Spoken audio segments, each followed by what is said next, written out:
Boa noite, pessoal. Tudo bem? Vamos começar o nosso estudo com a prece, rogando a Deus e a Jesus que nos capacite para reconhecermos o nosso propósito e que tenhamos a firmeza de segui-lo. Pai nosso, que estais nos céus, santificado seja o vosso nome. Venha a nós o vosso reino, seja feita a vossa vontade, assim na terra como no céu. O pão nosso de cada dia nos dai hoje. Perdoe as nossas dívidas, assim como perdoamos os nossos devedores. E não nos deixeis cair em tentação, mas livra-nos de todo o mal. Que assim seja.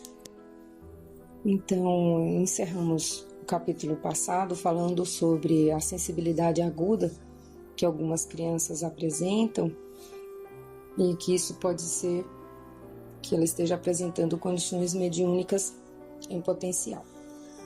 Agora, continuando, o capítulo Não é trágico ser médium.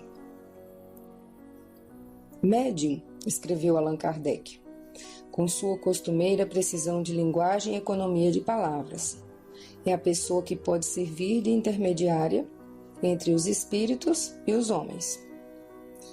Sejamos igualmente econômicos, mesmo porque não dispomos de espaço para cuidar mais extensamente do assunto, que é trazido para este livro apenas como introdução indispensável ao tema deste capítulo.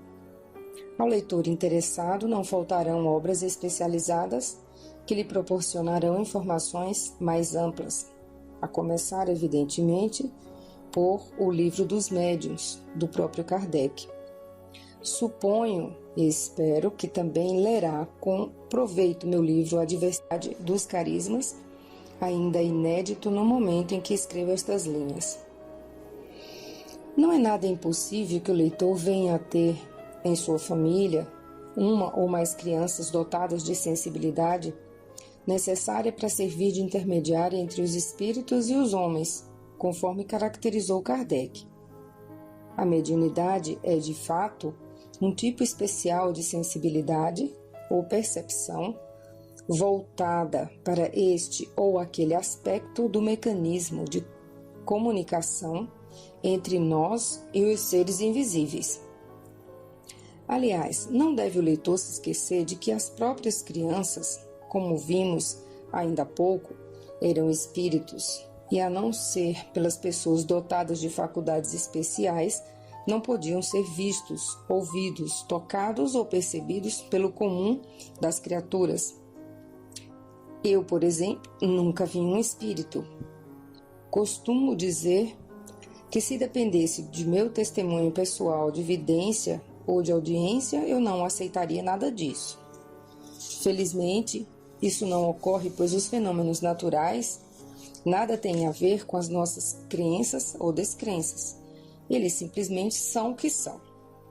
Se, então, alguma criança sua, da sua família, ou de amigos e conhecidos, começar a apresentar indícios ou manifestações de nascentes faculdades mediúnicas, não se assuste, não se aflija, não se espante, nem procure reprimir as manifestações, com o que somente poderia complicar desnecessariamente as coisas. A mediunidade, como dizíamos, é um tipo especial de sensibilidade, percepção ou acuidade para certos aspectos da vida que costumam escapar aos nossos 5 sentidos habituais. A pessoa saudável, serena, equilibrada e razoavelmente instruída acerca de tais fenômenos tem condições para exercê-la de maneira adequada e proveitosa para si e para os outros. Não receba, pois, os primeiros sinais ou sintomas de suas manifestações em pânico ou com mal disfarçada hostilidade, temor e inquietação. Deixe que a coisa venha naturalmente, sem forçar seu desenvolvimento extemporâneo e sem tentar reprimi-la com aspereza. Observe o que ocorre com a criança sem assustá-la. Não é desgraça alguma ter filhos ou filhas dotados de faculdades mediúnicas. Ao contrário, é uma bênção em potencial, Se tudo for encaminhado de maneira correta, dentro de um contexto de equilíbrio e bom senso, está tudo certo. Afinal de contas, os espíritos são gente, tanto como nós somos espíritos. Por que não poderíamos nos entender e estabelecer o intercâmbio proveitoso através dos canais mediúnicos que a própria natureza nos proporcionou para essa finalidade? Assim, se a criança diz estar vendo coisas ou pessoas que você não consegue ver, ou ouve sons e vozes que seus ouvidos não captam, não salte aflito à apressada conclusão de que ela está ficando doida. Tenha calma, observe, medite, consulte quem entenda do assunto e não tome atitudes precipitadas e afoitas. Entenda do assunto e não tome atitudes precipitadas e afoitas, como proibições, ameaças, castigos, pressões e gritarias. Muitas mediunidades fecundas, na verdade a grande maioria, começam com manifestações esporádicas e fragmentárias na infância. É só ler os relatos acerca de alguns médiuns confiáveis. Você encontrará em inúmeros depoimentos referências documentadas da fase inicial da mediunidade, quando nem sempre os fenômenos foram considerados com o necessário equilíbrio e bom senso pelas pessoas que cercavam a criança e que longe estavam de compreender e aceitar serenamente os fatos. De casos outros, em que tais atitudes acarretaram conflitos que se arrastam pela vida fora, nem ficamos sabendo. Mesmo ignorando, de início, as causas e a natureza dos fenômenos, a família deve estar preparada, pelo menos, para considerá-los com sensatez e sem estardalhaços desnecessários e prejudiciais. Raramente a criança é compulsiva mentirosa. Se ela diz que está vendo determinada pessoa ou ouvindo palavras que fazem sentido, conceda-lhe, pelo menos, o crédito preliminar de sua atenção. Mesmo porque, se for mentirosa, também precisa de atenção e cuidados especiais. Vejamos um episódio desses que Divaldo Franco me contou. Estava ele com cerca de 4 anos. É uma de suas mais remotas recordações da infância. Quando viu aproximar-se dele uma senhora que lhe pediu para dar um recado, assim: "Diga a Ana que sou Maria Senhorinha", pediu-lhe a pessoa. O menino não tinha a menor ideia consciente do que fosse um espírito e de que espíritos podem apresentar-se à vidência de determinadas pessoas e falar-lhes. Para ele, ali estava uma senhora como as outras, que lhe pedia para transmitir um recado à mãe dele, Ana.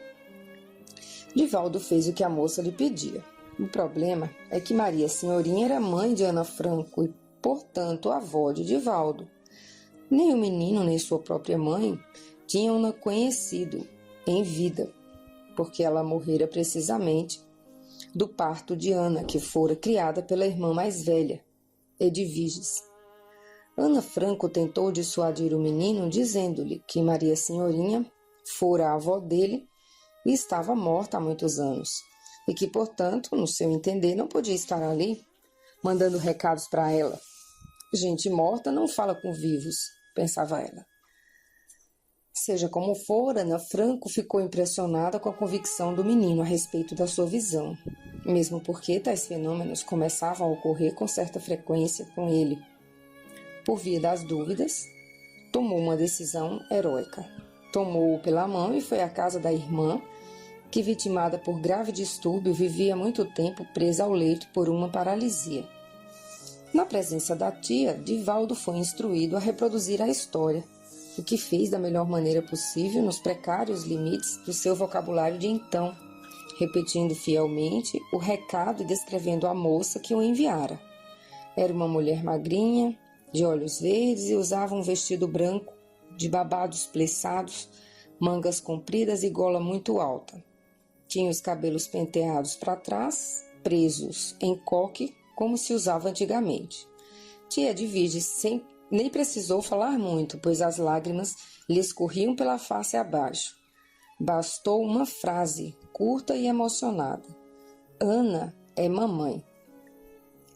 Era aquele o primeiro testemunho vivo de sua nascente mediunidade. Ana Franco, embora despreparada para a inesperada situação, era dotada de inato bom senso e inteligência, a despeito de sua escassa cultura geral. Não se deixou impressionar, nem se assustou mais do que era de esperar-se ante o insólito. Já o restante da família, especialmente os irmãos, bem mais velhos que Divaldo, não tiveram a mesma serena compreensão de Ana. Para eles, aquele menino era um tanto ou quanto desajustado. Algum tempo depois, Divaldo começou a ter um companheiro inseparável de brincadeiras. Era um menino aproximadamente da sua idade e parecia crescer juntamente com ele. Brincavam, passeavam e conversavam o tempo todo. O único problema, se é que era mesmo um problema, é que somente Divaldo via e ouvia seu companheiro de folguedos, o que para ele não constituía novidade nem apresentava dificuldades. Lembra ele até um curioso fenômeno entre muitos. Brincavam ambos de puxar por um cordel um velho ferro de engomar abandonado, cada um com o seu. Com uma diferença, porém, que Divaldo notou. Enquanto seu carro deixava um sulco na areia, o do menino não deixava sinal algum por onde passava. Perguntado a respeito da anomalia, o garoto deu uma explicação que à época pareceu satisfatória a Divaldo e não mais se falou no assunto. Nas suas conversas com os outros, Divaldo sempre se referia ao seu companheiro invisível, que para ele era uma criança igual às outras. Não é sempre que tais faculdades, em crianças, têm o desdobramento previsto nesta ou naquela forma de mediunidade. Como as recordações espontâneas de vidas passadas podem apagar-se, aí pelos 10 anos. Nem todas as pessoas dotadas de faculdades mediúnicas têm necessariamente tarefas específicas nesse campo, ou seja, nem sempre estão programadas para o exercício ativo e pleno do intercâmbio regular entre os espíritos e as pessoas encarnadas. Se, porém, estiverem assim comprometidas, precisarão de apoio e compreensão das pessoas que as cercam, para levarem a bom termo seus compromissos, obviamente assumidos no mundo invisível, onde viviam como espíritos entre uma vida e outra. Se pais, tios, irmãos ou amigos não têm condições e conhecimentos suficientes para proporcionar a orientação desejável, que pelo menos procurem compreender e considerar com o melhor senso de solidariedade aqueles membros mais jovens da família, nos quais os fenômenos começam a revelar indícios veementes de faculdades inabituais, sim, mas não sobrenaturais, ou indicativas de distúrbios mentais e emocionais. Não constitui tragédia alguma ser médium. Ao contrário, é recurso concedido para que a pessoa tenha condições de exercer tão nobre função, de intermediário entre as duas faces da vida que se dão as mãos por cima das fictícias barreiras da morte. Trágico pode ser, isto sim, a teimosa resistência de tantos que levam uma vida inteira de desajustes e problemas emocionais e psíquicos, porque se recusam a aceitar as coisas como são, ou seja, a exercer as faculdades de que vieram dotados, a fim de que, com elas, servirem ao próximo. Considere tais predisposições como a revelação de um talento como outro qualquer. Se seu filho ou filha denota inclinação para a música, literatura, a ciência ou o esporte, você tudo fará para que ele ou ela possa seguir o rumo que o levará à realização de seus sonhos e aspirações. Por que não proceder da mesma maneira quando os indícios apontam a direção da faculdade mediúnica? Acresce que a mediunidade pode e deve ser exercida sem interferir com nenhuma outra atividade normal, saudável e honesta do ser humano. Não se trata de uma profissionalização, um regime de dedicação exclusiva em tempo integral. Os melhores médios de nosso conhecimento sempre conseguiram conciliar sua participação na sociedade e no exercício profissional com o trabalho regular e disciplinado do intercâmbio espiritual, durante anos a fio em grupos equilibrados e bem dirigidos. Um amigo meu muito querido, dotado de privilegiada inteligência e de respeitável cultura geral, desempenhou a inteiro contento suas responsabilidades como funcionário graduado e exemplar de um grande banco, paralelamente com suas excelentes faculdades mediúnicas. Não agiram de modo diferente médiuns como Chico Xavier, Valdo Vieira, Divaldo Franco, Zilda Gama e Ivone Pereira, para citar apenas uns poucos mais conhecidos. Chico aposentou-se após longos anos de modesta e assídua atividade burocrática num órgão público do estado de Minas Gerais. Valdo Vieira exercia cumulativamente com a sua mediunidade a profissão de dentista e posteriormente a de médico. Divaldo trabalhou até aposentar-se como funcionário de uma entidade de previdência social. Zilda Gama foi professora, como também, ao que eu saiba, Ivone Pereira. Nenhum deles profissionalizou a mediunidade, nem permitiu que o exercício de suas faculdades interferisse com a atividade normal de seres humanos participantes, dinâmicos, interessados nos problemas habituais da vida. É certo que, uma vez manifestada em sua família, a mediunidade configura uma responsabilidade para a criança e para os pais e demais pessoas que a cercam. É preciso aceitar, compreender e entender o que se passa, a fim de ajudar a criança no tempo certo e no ritmo que lhe for adequado a seguir seu caminho. Nada, porém, de sustos, repressões, ironias ou temores.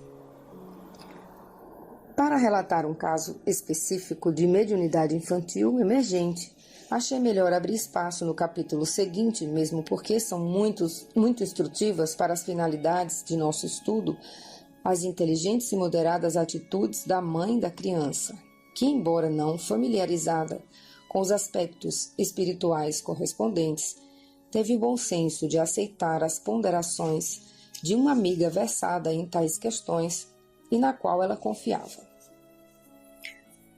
Dom Bial e seu amigo Blatfort. Fisicamente perfeito e saudável, nascera com 4,2 kg. Esse menino parecia feliz e tranquilo. Logo se percebeu, contudo, que se agitava bastante durante o sono e parecia ter pesadelos. Com 3 meses de idade, resmungava enquanto dormia, até engatinhava, o que ainda não fazia em vigília. Foi nesse período em que ainda não dispunha de um mínimo de vocabulário para dizer o que pensava, que começou a manifestar verdadeiro horror por cenas de violência. Até uma simples discussão mais veemente o deixava em pânico, muito pálido e em prantos. Outro aspecto que contribuía para compor um quadro meio traumático era o pavor que suscitava na criança qualquer som que lembrasse estampido de arma de fogo. Em vez de mero susto, que seria normal, ele se punha literalmente aterrorizado, rígido e pálido, incapaz de emitir um som. Certa vez, depois de acalmado pelo pai, que lhe garantira sua proteção ante uma série de estampidos de fogos de artifício nas vizinhanças, o garoto conseguiu expor suas razões. Já era um pouco maior. Neném estava sentado, explicou muito sério. Irmão entrou e pum, pum, pum. O dramático relato foi acompanhado do gesto característico, o dedinho apontando com arma de fogo. Não é preciso falar da emoção do pai ao ouvir aquilo de uma criança de 1 ano e meio. Viveu os anos seguintes, até aí pelos 6, sempre em sobressalto, ante a simples visão de qualquer arma de fogo, mesmo de brinquedo, dessas que pais desavisados costumam dar a filhos pequenos. Mamãe, perguntava ele, guarda revólver, revólver mata. O guarda mata o neném? Era preciso assegurar-lhe que o policial não estava ali para matar o neném. Aí, pelos 6 anos, entrou espavorido em casa e saltou no pescoço da mãe em prantos. Momentos após, entrou uma menininha de 8 anos com um revólver de plástico na mão. Estavam brincando de mocinho e bandido e ela sacou a arma. Sem saber como cuidar daquela psicose que a punha também em sobressalto e aflição, a mãe comentou a situação com a amiga, que lhe deu um conselho escorado em uma hipótese, a única aceitável sob tais condições. Provavelmente, O garoto havia sido assassinado a tiros, em existência ainda recente, e a lembrança do episódio se transferira para presente. Em vez de reprimi-lo ou repreendê-lo, o melhor era uma conversa adulta e franca, da qual se incumbiu a amiga na presença da mãe. Flavinho, começou ela, a gente vive muitas vezes. Nasce, cresce, fica velho, morre e depois nasce outra vez. Alguém já matou você com um revólver ou uma arma qualquer? Mas isso, se ocorreu, foi há muito tempo, numa outra vida. Você nasceu outra vez e agora tem outra vida. Nessa vida, ninguém vai matar você de novo com uma arma. Não precisa ter medo. Então vamos ficar por aqui. Na próxima semana a gente completa o relato sobre o Flavinho.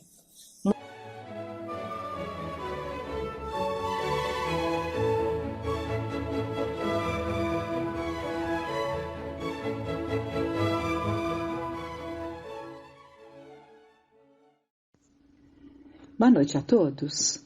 Mais uma vez juntos, agradecidos ao Pai, a Jesus nosso Senhor, compreendendo que diante do quadro que vivemos, mais do que nunca, a humanidade precisa buscar em Jesus o conforto, o consolo, a força, a coragem, para que não nos faltem a confiança, a esperança, a boa disposição para o que a vida pede para nós.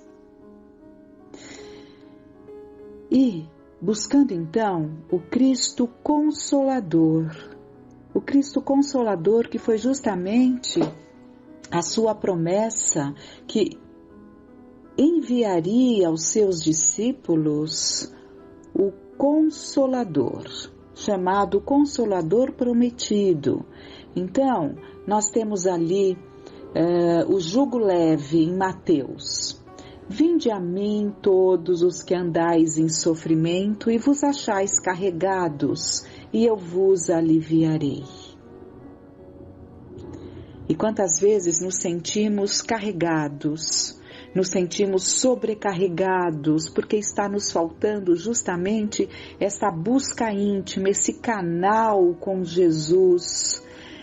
E para alcançarmos a Jesus, nós temos que viajar para dentro de nós mesmos. E aí, como a nossa essência é divina, porque somos criaturas criadas por Deus nosso Pai, nós alcançaremos a Jesus e compreenderemos que o seu jugo é leve. E ele diz: tomai sobre vós o meu jugo e aprendei de mim, que sou manso e humilde de coração, e achareis descanso para as vossas almas, porque o meu jugo é suave e o meu fardo é leve.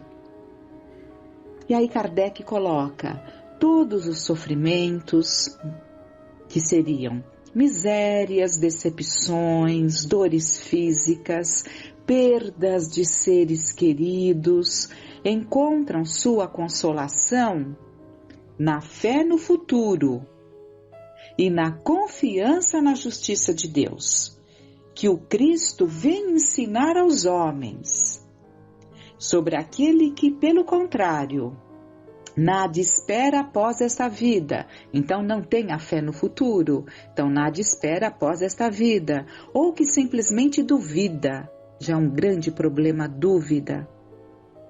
As aflições pesam com todo o seu peso e nenhuma esperança vem abrandar sua amargura. Porque não tem esperança, porque é destituído de esperança, porque não tem a fé no futuro e a confiança na justiça em Deus. Eis o que levou Jesus a dizer: vinde a mim, vós todos que estáis fatigados, e eu vos aliviarei.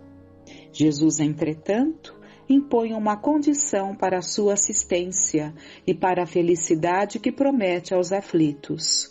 Essa condição é a da própria lei que ele ensina. Seu jugo é a observação desta lei, mas esse jugo é leve e essa lei é suave, pois que impõe como dever o amor e a caridade.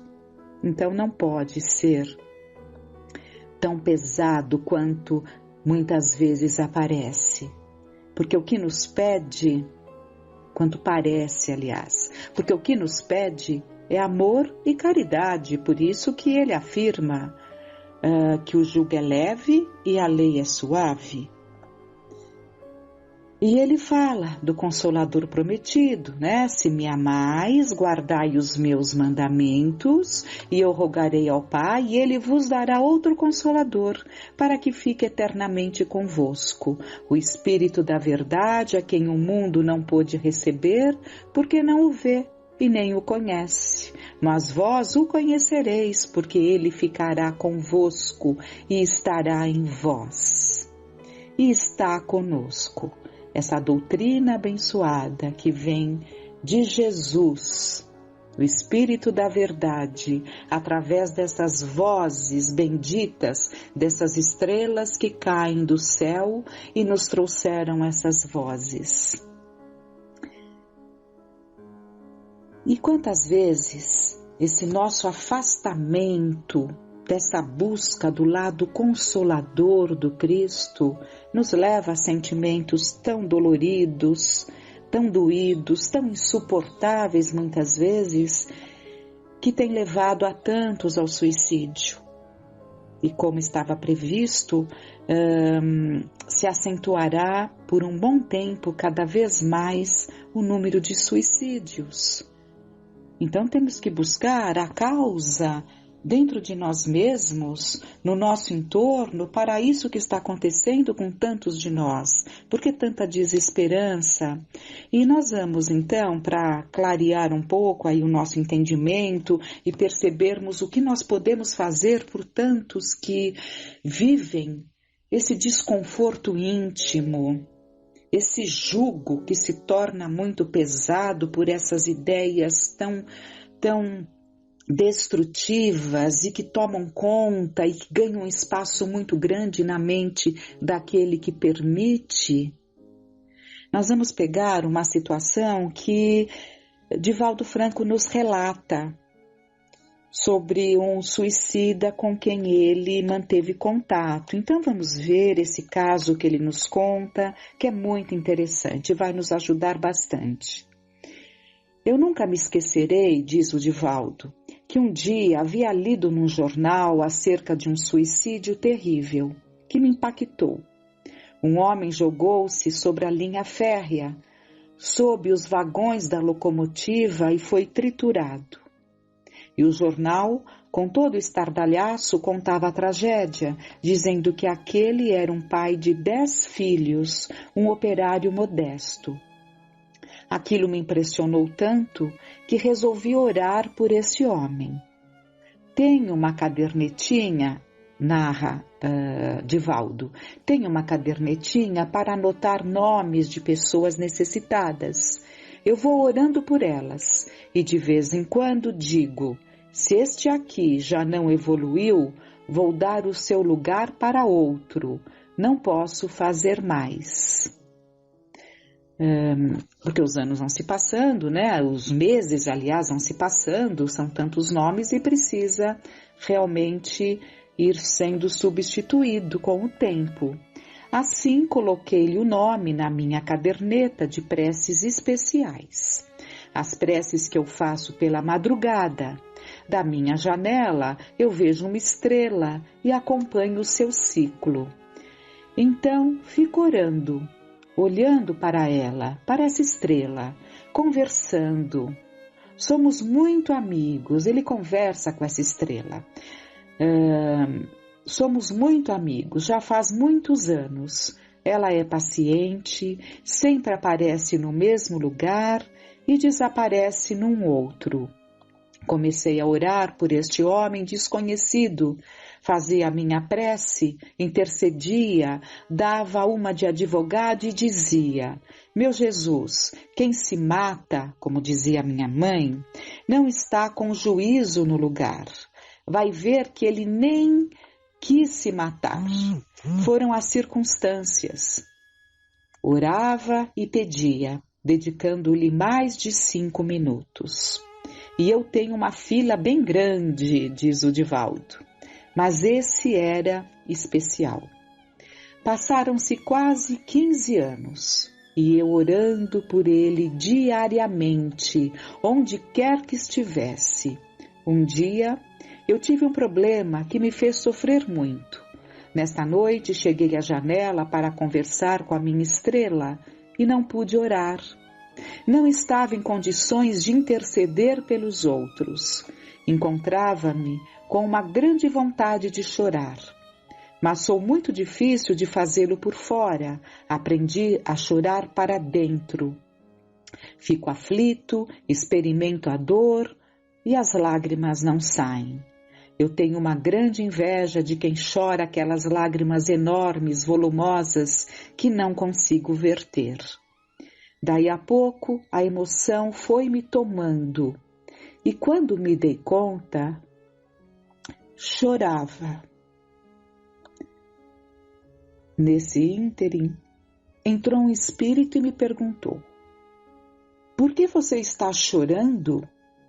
Ah, meu irmão, respondi, hoje estou com muita vontade de chorar, porque sofro um problema grave e como não tenho a quem me queixar, porquanto eu vivo para consolar os outros, não lhes posso contar os meus sofrimentos. Além do mais, não tenho esse direito, aprendi a não reclamar e não me estou queixando.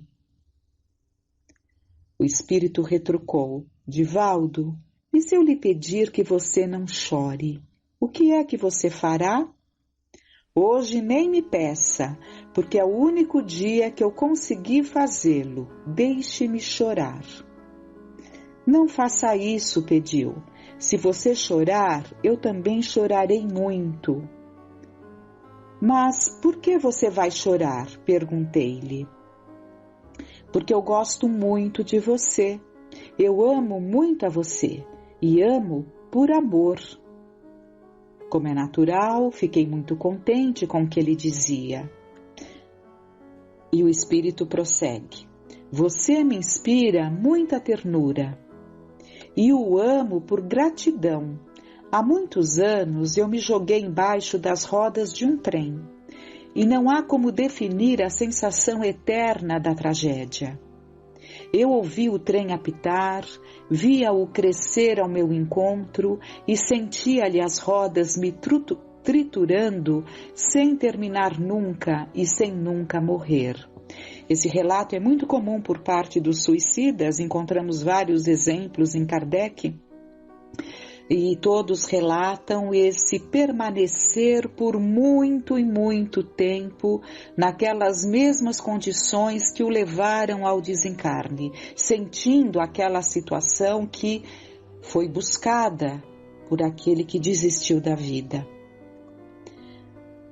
Quando acabava de passar, quando eu ia respirar, escutava o apito e começava tudo outra vez, eternamente, uma sensação do eternamente. Até que um dia escutei alguém chamar pelo meu nome.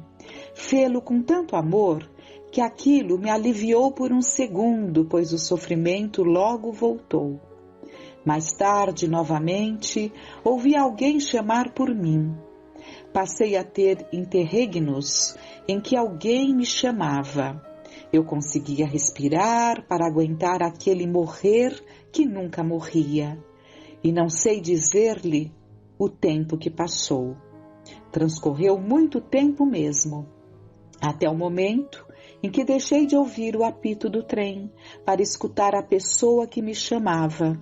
Dei-me conta então que a morte não me matara e que alguém pedia a Deus por mim. Lembrei-me de Deus, de minha mãe, que já havia morrido. Comecei a refletir que eu não tinha o direito de ter feito aquilo. Passei a ouvir alguém dizendo: ele não fez por mal, ele não quis matar-se. Ele estava ouvindo ao Divaldo, né? Até que um dia, esta força foi tão grande que me atraiu. Aí eu vi você, nesta janela, chamando por mim. Eu perguntei. Continuou o espírito: quem é? Quem está pedindo a Deus por mim? Com tanto carinho, com tanta misericórdia? Mamãe surgiu e esclareceu-me. É uma alma que ora pelos desgraçados. Comovi-me, chorei muito e a partir daí passei a vir aqui, sempre que você me chamava pelo nome. Note, diz Divaldo, que eu nunca o vira em face das diferenças vibratórias. Então, Divaldo diz aqui que ele mantinha esse contato mental, vibrando amorosamente por esse espírito, mas sem vê-lo devido às condições vibratórias do espírito. Mas nesse momento, 15 anos passados, ele vê o espírito. Quando adquiri a consciência total, prosseguiu ele, já se haviam passado mais de 14 anos. Então vejam quanto tempo levou para ele adquirir a consciência completamente. Lembrei-me de minha família e fui à minha casa. Encontrei a esposa blasfemando, injuriando-me. Aquele desgraçado desertou, reduzindo-nos à mais terrível miséria. A minha filha é hoje uma perdida, porque não teve comida e nem paz, e foi se vender para tê-los. Meu filho é um bandido, porque teve um pai egoísta, que se matou para não enfrentar a responsabilidade. Deixando-nos, ele nos reduziu a este estado. Senti-lhe o ódio terrível. Depois, fui atraído à minha filha, num desses lugares miseráveis onde ela estava exposta como mercadoria. Fui visitar meu filho na cadeia. Divaldo falou-me emocionado. Aí eu comecei a somar as dores físicas à dor moral, dos danos que o meu suicídio trouxe. Porque o suicida não responde só pelo seu gesto, pelo ato de autodestruição, mas também por toda uma onda de efeitos que decorrem do seu ato insensato, sendo tudo isso lançado a seu débito na lei de responsabilidades. Além de você, mais ninguém orava. Ninguém tinha dó de mim, só você, um estranho. Então hoje, que você está sofrendo, eu lhe venho pedir em nome de todos nós, os infelizes, não sofra. Porque se você se entristecer, o que será de nós? Os que somos permanentemente tristes? Se você agora chora, que será de nós que estamos aprendendo a sorrir com a sua alegria?